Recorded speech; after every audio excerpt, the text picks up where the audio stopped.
नमस्कार, हमारे खास कार्यक्रम चर्चा में आपका स्वागत है। मैं हूं प्रखर श्रीवास्तव। देश में हरित क्रांति के जनक और महान कृषि वैज्ञानिक एमएस स्वामीनाथन का आज दुखद निधन हो गया है।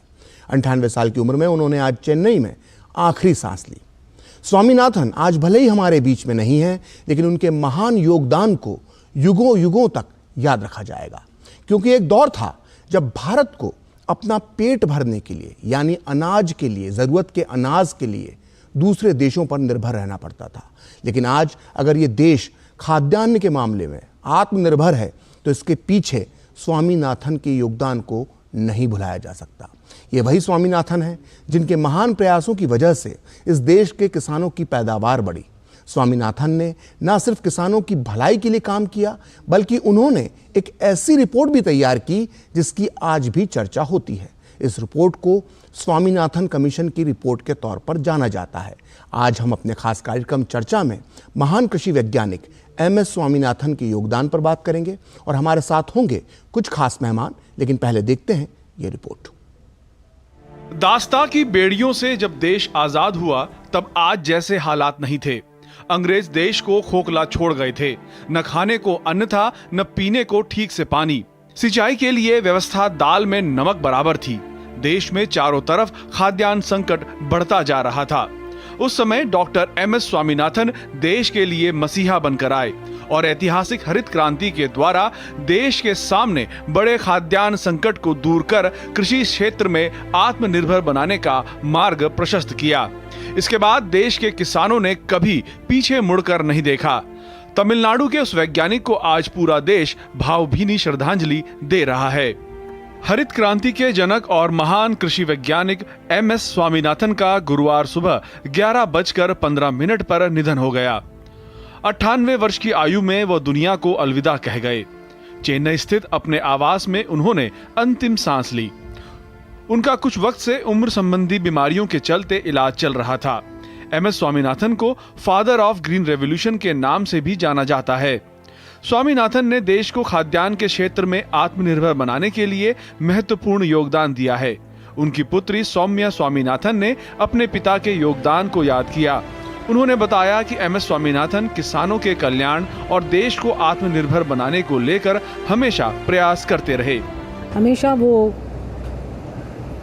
फार्मर्स के बारे में, किसानों के बारे में सोचते थे और ज़्यादातर महिला किसानों के बारे में उनके लिए बहुत एक स्पेशल प्यार था, क्योंकि वो जानते थे कि महिला किसान कितना काम करते हैं। एमएस स्वामीनाथन का जन्म 7 अगस्त 1925 को तमिलनाडु के तंजावुर जिले में हुआ था। स्वामीनाथन 1947 में दिल्ली आए और IARI में प्लांट ब्रीडिंग पर शोध शुरू किया। 1949 में उन्होंने साइटोजेनेटिक्स में पोस्ट ग्रेजुएशन किया। स्वामीनाथन को 84 बार डॉक्टरेट की मानद उपाधि से सम्मानित किया गया, जिनमें से 24 डिग्रियां अंतर्राष्ट्रीय संस्थानों द्वारा दी गई हैं। उनका लक्ष्य सतत कृषि के माध्यम से खाद्य सुरक्षा प्राप्त करना था। स्वामीनाथन ने 1950 और 1960 के दशक में हेक्साप्लाइटेड गेहूं के साइटोजेनिक पर अध्ययन किया। कृषि में स्वामीनाथन के प्रयासों से धान, गेहूं, चना सहित कई खाद्य पदार्थों की उत्पादकता में वृद्धि हुई। हरित क्रांति के दौरान स्वामीनाथन ने खेती के लिए उन्नत कृषि उपकरणों पर ध्यान केंद्रित किया। 1967 में एमएस स्वामीनाथन को पद्मश्री से सम्मानित किया गया। 1972 में पद्म भूषण और 1989 में पद्म विभूषण से नवाजा गया। कृषि नीतियों के मोर्चे पर उल्लेखनीय कार्य करने वाले स्वामीनाथन को कई अंतर्राष्ट्रीय पुरस्कारों से भी सम्मानित किया गया। स्वामीनाथन को 1971 में सामुदायिक नेतृत्व के लिए रेमन मैग्सेसे पुरस्कार से सम्मानित किया गया। 1986 में उन्हें अल्बर्ट आइंस्टीन विश्व विज्ञान पुरस्कार मिला। राष्ट्रपति द्रौपदी मुर्मू, उपराष्ट्रपति जगदीप धनखड़, प्रधानमंत्री नरेंद्र मोदी ने डॉक्टर एमएस स्वामीनाथन के निधन पर दुख व्यक्त किया। राष्ट्रपति द्रौपदी मुर्मू ने सोशल मीडिया प्लेटफॉर्म एक्स पर कहा, विश्व प्रसिद्ध कृषि वैज्ञानिक डॉक्टर एमएस स्वामीनाथन के निधन से गहरा दुख हुआ। एक दूरदर्शी व्यक्ति जिन्होंने खाद्य सुरक्षा सुनिश्चित करने के लिए अथक प्रयास किए। उन्हें सही मायने में हरित क्रांति का जनक कहा जाता है। उन्होंने कृषि विज्ञान में महत्वपूर्ण रूप से योगदान दिया, जिसके लिए उन्हें पद्म विभूषण से लेकर कई प्रतिष्ठित विश्व खाद्य पुरस्कारों तक कई पुरस्कार मिले। वो अपने पीछे भारतीय कृषि विज्ञान की एक समृद्ध विरासत छोड़ गए हैं। उपराष्ट्रपति ने दुख व्यक्त करते हुए कहा, हरित क्रांति के जनक MS स्वामीनाथन जी के निधन से गहरा दुख हुआ। कृषि में उनके अभूतपूर्व योगदान ने लाखों किसानों की समृद्धि के साथ साथ देश के लिए खाद्य सुरक्षा सुनिश्चित की। इस कठिन समय में उनके परिवार, दोस्तों और शुभचिंतकों के प्रति संवेदनाएं। प्रधानमंत्री नरेंद्र मोदी ने कहा, डॉक्टर MS स्वामीनाथन जी के निधन से गहरा दुख हुआ। हमारे देश के इतिहास में एक बहुत ही महत्वपूर्ण समय में कृषि में उनके अभूतपूर्व काम ने लाखों लोगों के जीवन को बदल दिया और हमारे देश के लिए खाद्य सुरक्षा सुनिश्चित की। कृषि में उनके क्रांतिकारी योगदान के अलावा डॉक्टर स्वामीनाथन नवप्रवर्तन के पावर हाउस और कई लोगों के लिए एक प्रेरक गुरु थे। अनुसंधान और परामर्श के प्रति उनकी अटूट प्रतिबद्धता ने अनगिनत वैज्ञानिकों और नव प्रवर्तकों पर एक अमिट छाप छोड़ी है। उनका जीवन और कार्य आने वाली पीढ़ियों को प्रेरित करेगा। उनके परिवार और प्रशंसकों के प्रति संवेदनाएं। पूर्व उपराष्ट्रपति वेंकैया नायडू ने चेन्नई स्थित उनके आवास पर श्रद्धांजलि दी। Great son of this great country. I am an admirer of Swaminathan ji. Like me, millions of the people across the country, because he is really responsible for bringing many changes in the government policies. Doctor MS Swaminathan को अपनी खोज के लिए भारत ही नहीं बल्कि पूरी दुनिया में जाना जाता है। जिंदगी के अंतिम पड़ाव तक वे किसानों के कल्याण और गरीब लोगों के उत्थान के लिए प्रतिबद्ध थे। देश हमेशा कृषि में उनके योगदान के लिए डॉक्टर MS स्वामीनाथन को याद करता रहेगा। Bureau report, DD news. तो महान वैज्ञानिक स्वामीनाथन के महान योगदान पर हम आगे चर्चा करें, उसके पहले मैं आपको उनके जीवन से जुड़ा एक किस्सा सुनाना चाहता हूं। ये बात 1942-43 के आसपास की है।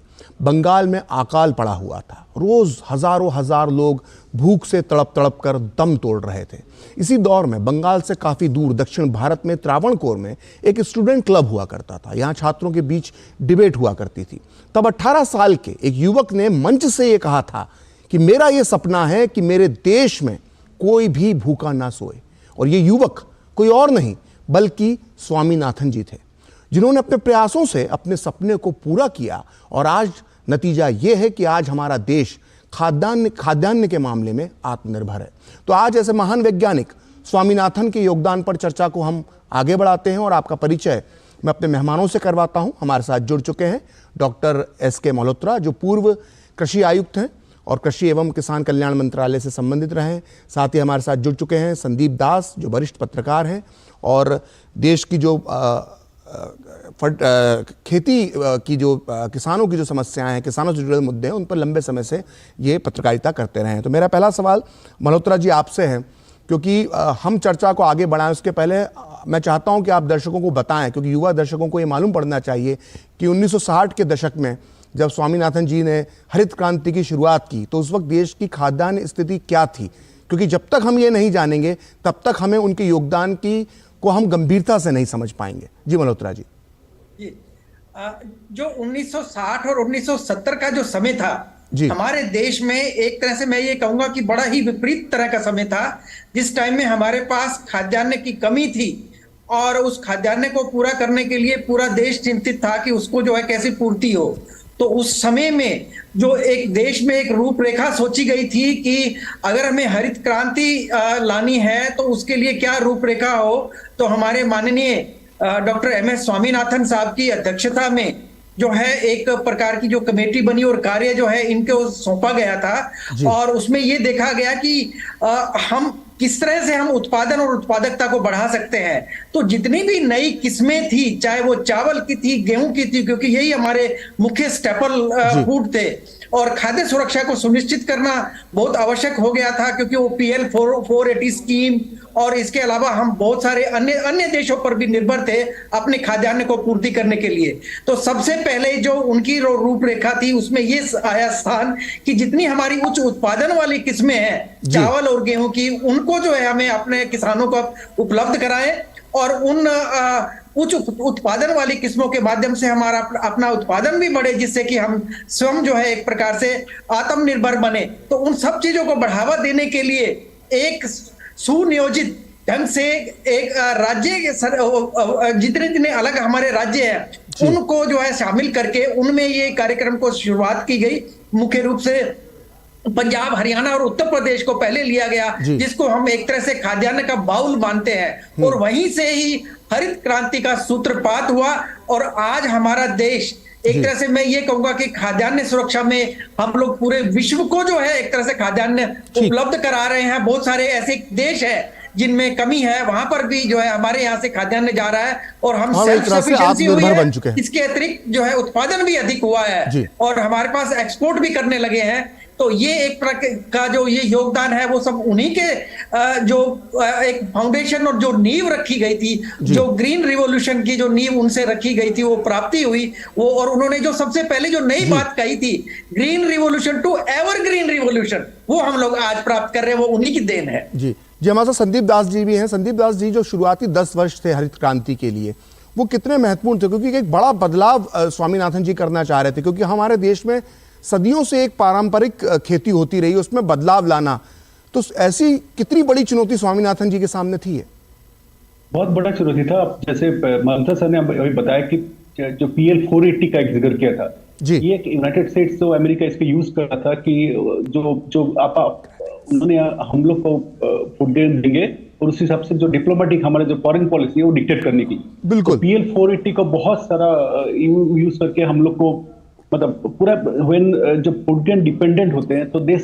सोच सकते हैं हमारे अगर फूड ग्रेन नहीं है हमारे पास तो परपेचुअली हम लोग डिपेंडेंट रहे। हमारे पास उतना फॉरेक्स भी नहीं था खरीदने के लिए दैट पॉइंट ऑफ टाइम, क्योंकि 1947 में इंडिपेंडेंस के बाद भी बहुत सदियों लग गए हमारा इकोनॉमिक डेवलपमेंट होते होते। तो जो स्वामीनाथन जी का जो कंट्रीब्यूशन था कि जो कि इंटेंसिव एग्रीकल्चर यूजिंग टेक्नोलॉजी, जो टेक्नोलॉजी का यूज करके हाइब्रिड वैरायटी लाइक गेहूं चावल को जैसे वेस्टर्न यूपी और पंजाब में बढ़ाया गया, वो जो 10 साल जो 1970 से लेके 80s तक जो सेल्फ सफिशिएंसी पे लग गया, एक ड्रामेटिक एक डायनामिक, मतलब वन ऑफ द मोस्ट क्या बोलते हैं हमारे जो हिस्ट्री है भारत का सबसे डायनामिक था। और वहां से देखिए जहां हम लोग ग्रेन डिपेंडेंट थे वहां से हम लोग अभी पहुंच गए कि हम लोग largest exporter of rice last 10 साल से हैं। हम गेहूं भी एक्सपोर्ट करते हैं, बिल्कुल, and self sufficiency on food grain हमारे पास है। और करीब आप सोचते 60 मिलियन टन का फूड ग्रेन हम लोग PDS में दे रहे हैं। तो ये जो प्रोडक्शन सिस्टम को बदलना, प्रोडक्शन को करना, और ये हरित क्रांति के जनक के तौर पर इसीलिए उनको याद रखा जाता है। ये चर्चा हमारी जारी रहेगी क्योंकि बहुत महत्वपूर्ण विषय पर आज चर्चा कर रहे हैं। हमें योगदान को याद करना पड़ेगा स्वामीनाथन जी के, जिसको हमको ये मालूम होना चाहिए कि आज अगर हमारे देश में खाद्यान्न की समस्या का समाधान हो गया है, भारत में आत्मनिर्भर है खाद्यान्न के मामले में, तो इसमें स्वामीनाथन जी का कितना योगदान है। ये चर्चा जारी रहेगी। लेते हैं एक छोटा सा ब्रेक। मैं क्या जी, सब जानते हैं जहां दिखे मारियो, अपना समझ के खा लियो।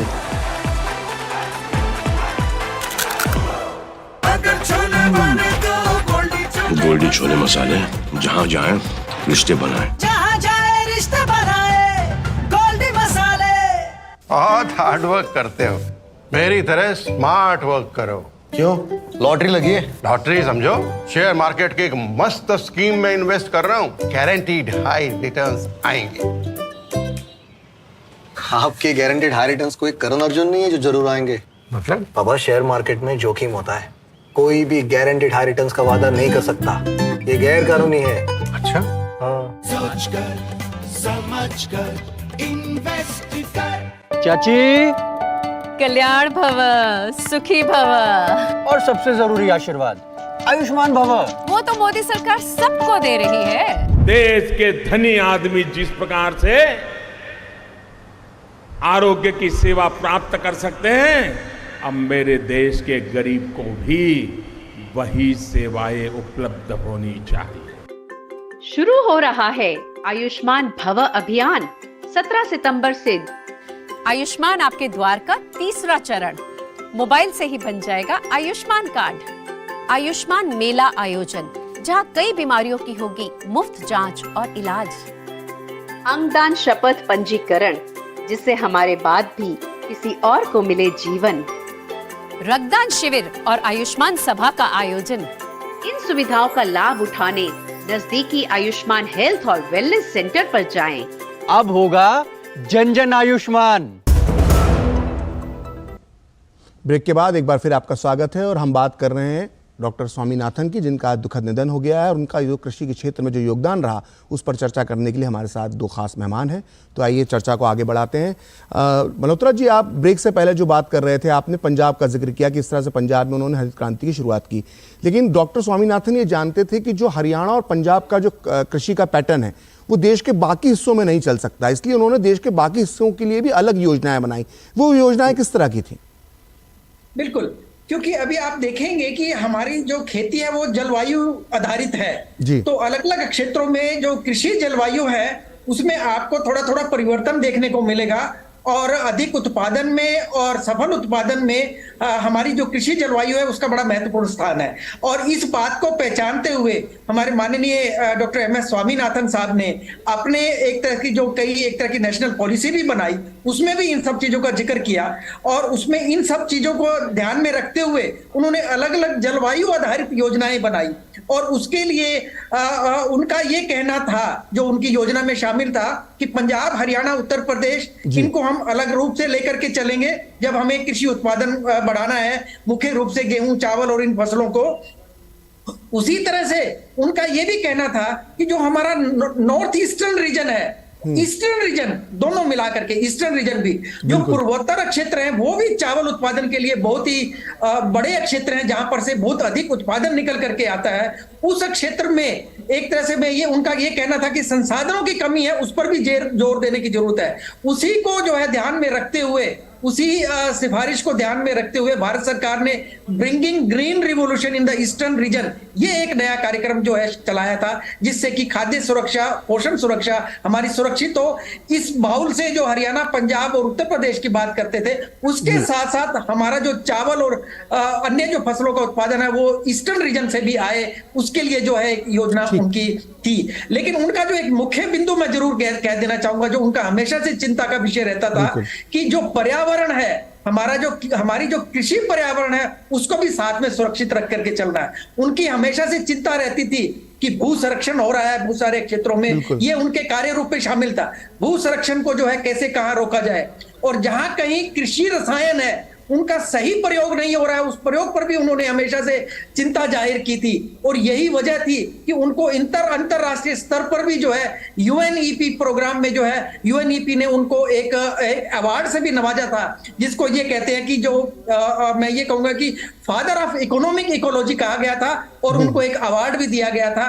और उनको ये कहना था कि कृषि इकोलॉजी, जलवायु है, उसको भी जो साथ में रह करके उनके जो प्रयास है वो एक तरह से अभूतपूर्व है, जिससे कि उन्होंने देश, ना केवल देश का, विदेशों में भी जो है उनको कई पुरस्कार मिले हैं, उनको सम्मानित किया गया है, देश का नाम भी मल्होत्रा जी, आप जो जिस चिंता की बात कर रहे थे, जब मैं उनका एक साल 2000 में एक इंटरव्यू द वीक का मैं पढ़ रहा था, उस इंटरव्यू में उन्होंने कहा था कि उन्होंने 1968 में इस बात की चेतावनी दे दी थी कि अगर हम हरित क्रांति के लालच में पड़ गए और हमने जमीन का दोहन किया जरूरत से ज्यादा और भूजल का दोहन किया, तो हम कृषि की आपदा की स्थिति में हम पहुंच जाएंगे। तो ये उनकी दूरदृष्टि थी, जो 1968 के में बैठकर वो 2022 और 23 की स्थिति देख पा रहे थे।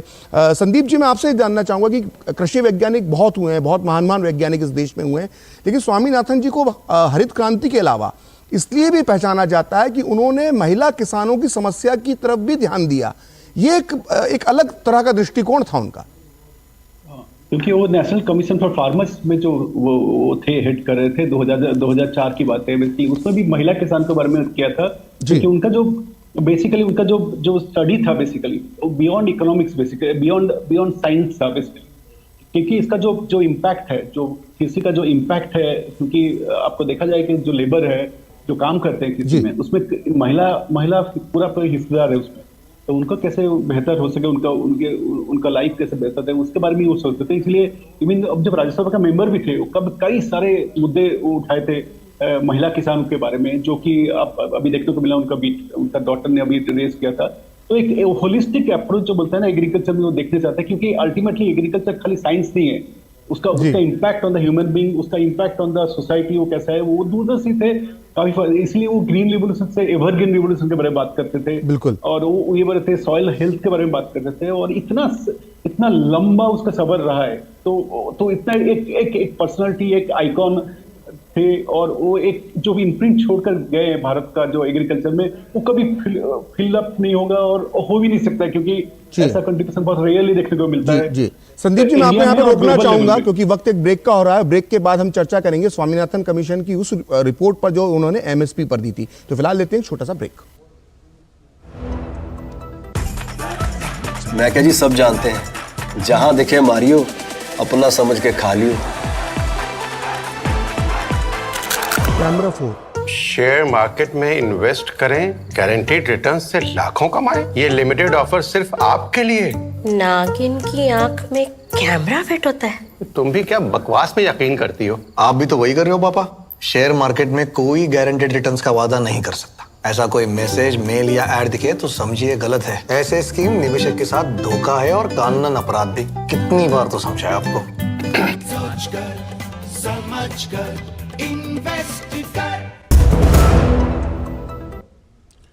ब्रेक के बाद एक बार फिर आपका स्वागत है और हम बात कर रहे हैं मशहूर वैज्ञानिक डॉक्टर स्वामीनाथन के निधन के बाद उनको हम श्रद्धांजलि दे रहे हैं, हम उनके महान कार्यों की चर्चा कर रहे हैं और हमारे साथ मौजूद हैं दो खास मेहमान। तो मल्होत्रा जी, आप जैसा ब्रेक के पहले बात हुई और संदीप जी ने जो स्वामीनाथन कमीशन बना था उसकी रिपोर्ट का जिक्र किया, इस रिपोर्ट का एक महत्वपूर्ण हिस्सा था कि एमएसपी की दरों को जो बढ़ाया जाना चाहिए, तभी भारतीय किसान जो है, जो आम किसान है, उसको लाभ मिलेगा। तो 2006 में इस तरह की बात करना, इस तरह की रिपोर्ट देना, कितना बड़ा कदम आप इनका डॉक्टर स्वामीनाथन के लिए मानते हैं? बिल्कुल। जैसे कि एमएसपी की हम बात करते हैं, भारत सरकार ने करीब 23 फसलों का जो एमएसपी निर्धारित किया और उसको एमएसपी को उन्हीं की जो एक तरह से मैं ये कहूंगा कि अनुशंसा थी, जिसमें उन्होंने ये सजेस्ट किया था कि जो कॉस्ट है, जो कंप्यूटेड कॉस्ट है, एक तरह से मैं ये कहूंगा, जब भी हम कृषि उत्पादन करते हैं खेती में उसको भी शामिल करें और किसान की जो एक तरह से वो स्वयं भी अपने एक लेबर और उस तरह से जो बहुत सारे संसाधन है और खर्चे जो रहते हैं इनपुट के ऊपर, बाकी सब चीजों को मिला करके उनका जो फार्मूला था उसको यूज करने के लिए कहा गया था। और उसी को आधार मान करके भारत सरकार ने एक तरह से मैं ये कहूंगा कि एमएसपी का जो है मूल्य निर्धारण किया। और खरीफ सीजन में, रबी सीजन में जैसे ही समय आता है, सीजन शुरू होने से पहले भारत सरकार ने उनके द्वारा की गई अनुशंसा को अपना करके उसको रिवाइज किया और वो अब तो 150% से भी अधिक हो गया है। और बहुत सारी ऐसी फसलें ऐसी जिसमें 200% तक का भी लाभ मिल रहा है। तो वो सभी जो है एक तरह से उन्हीं की सिफारिश थी और उसी को बेस मान करके भारत सरकार ने सभी प्रकार के कैलकुलेट किया और 23 फसलों का, और उसमें कुछ और भी बाद में फसलें ऐड की गई हैं, जिसमें मैं ये कहूंगा कि जो हम आजकल मिलेट्स की बात करते हैं और जैसे उन्होंने पोषण की बात की थी, ये सब चीजों को भी, पोषण को भी साथ में लेकर चले थे। और उनका ये कहना था कि जो किसान है, किसान की एक तरह से जो मैं ये कहूंगा कि जो इनकम है उसको जो है कैसे सुनिश्चित किया जाए। तो ये एक बड़ा अभूतपूर्व कदम था जिसमें एमएसपी का निर्धारण बहुत ही व्यापक रूप से सफल साबित हुआ और किसान जो है उसका लाभ भी उठा रहे हैं और उसी को बेस प्राइस मान करके एक तरह से व्यापार भी हो रहा है। और बहुत सारी ऐसी चीजें हैं जिसमें हम लोग एक्सपोर्ट ओरिएंटेड और बहुत सारी ऐसी और एक्टिविटीज है जिसको भारत सरकार लेकर के चली हुई है। मैं एक अंतिम सवाल संदीप जी आपसे पूछना चाहूंगा। अभी 7 जून 2023 को सरकार ने जो नई एमएसपी की घोषणा की थी, उसमें कहा था, सरकार ने दावा किया था कि करीब करीब जो 50% लागत का लाभ मिलना चाहिए वो करीब करीब अचीव कर लिया गया है। और हम आंकड़ों की बात करें तो 2014 से लेकर अब तक करीब करीब 80 से 100% एमएसपी बढ़ चुकी है। तो क्या आपको लगता है कि जो डॉक्टर स्वामीनाथन ने जो सपना देखा था करीब करीब वो इस मसले में पूरा हो गया या अभी भी कुछ गुंजाइश बाकी रह गई? अभी भी गुंजाइश काफी बाकी है। हालांकि फूड ग्रेन जो है, जो राइस, गेहूं और चावल में उन्होंने जो उन्होंने बात किया था कि family labour plus cost of production plus profit to the government, वो वाला चारा मतलब अब देखिए पैडी और राइस में जो food corporation of India, state government एजेंसियां एमएसपी में करते हैं। हालांकि ये एमएसपी जो था मिनिमम सपोर्ट प्राइस था जी, ये मैक्सिमम सपोर्ट नहीं था उन्होंने जो कहा था। एटलीस्ट अभी का स्थिति ऐसा है कि पैडी और चावल और गेहूं का मामले में एटलीस्ट किसानों को मिल रहा है एमएसपी।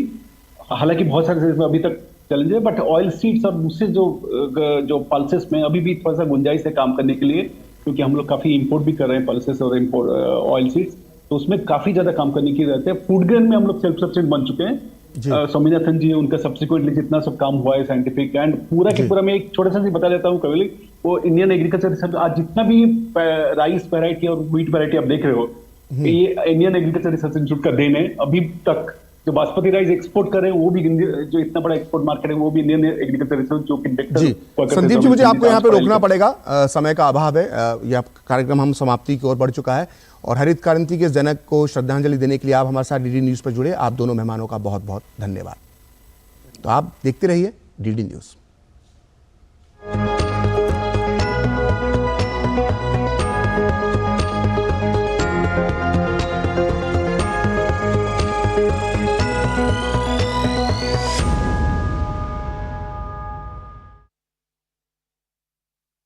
नमस्कार मास्टरदा,